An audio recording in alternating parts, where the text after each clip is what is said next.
Hi friends, my name is Nandita. I am from Andhra Pradesh.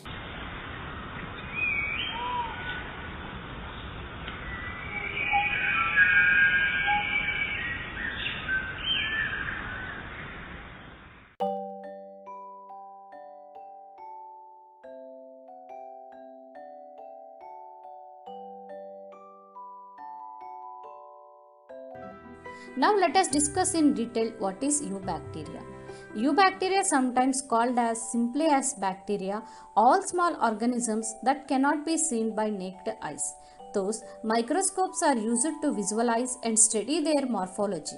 To do so, bacteria are strained. Straining is an essential microbiological technique used. It helps in highlighting the whole bacterial structure and cellular shape. Bacteria are classified according to gram staining. Some of them are gram negative, whereas others are gram positive. Gram positive.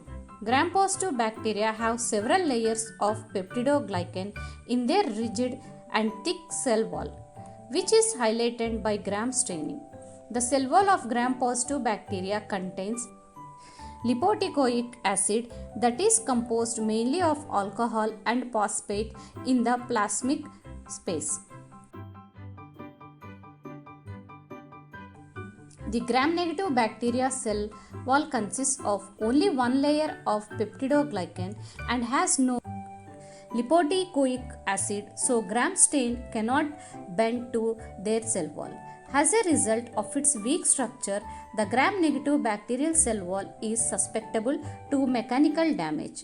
Moreover, this outer structure protects gram-negative bacteria from bile salts, heavy metals, digestive enzymes, detergents, and some antibiotics such as penicillins, etc.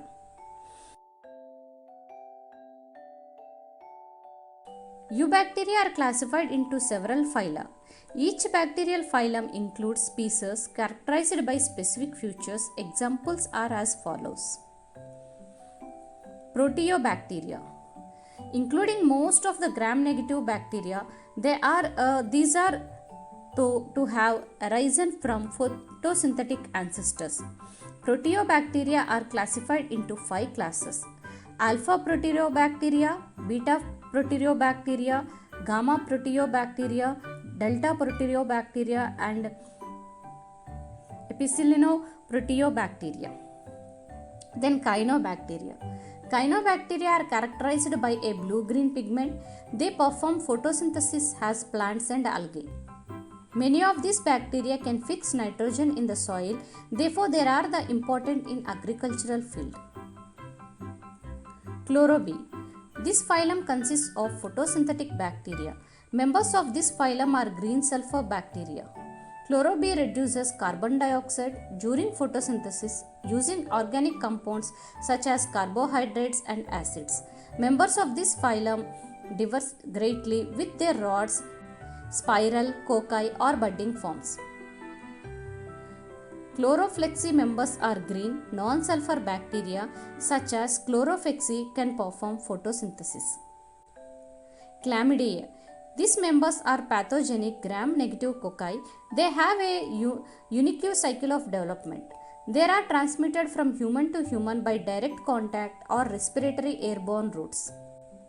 Plantomycetes these are budding gram-negative bacteria. Even though their DNA is similar to bacteria, their cell wall is similar to archaea. Additionally, some of them contain organelles similar to those of eukaryotes. Bacteroidetes. These are anaerobic bacteria that inhabited the human intestinal tract or oral cavity. They are present in fishes and may cause infection due to surgery or puncture wounds. Spirochetes. These are coiled, resembling metal springs. They are flagellated. Their flagella ciliated their movement using axial filaments. Spirochetes are usually present in the mouth of human.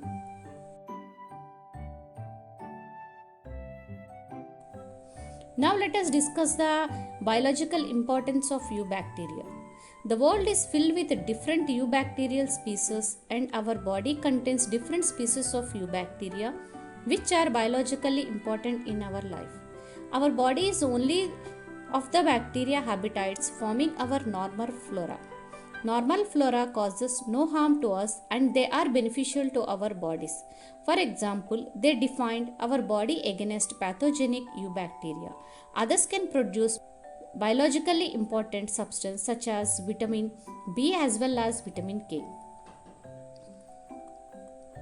Several species of eubacteria are used in the mass production of chewable or tablet vitamins since bacterial species provide an inexpensive, safe and non-toxic sources of vitamins. Streptomycosis is of a particular importance in the paramecial industry.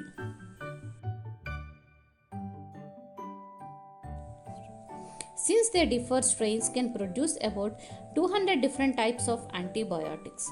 Eubacteria decompose organic matter and add bad leaves into carbon dioxide and nutrients such as nitrogen. They contribute to keep the balance of all ecosystem.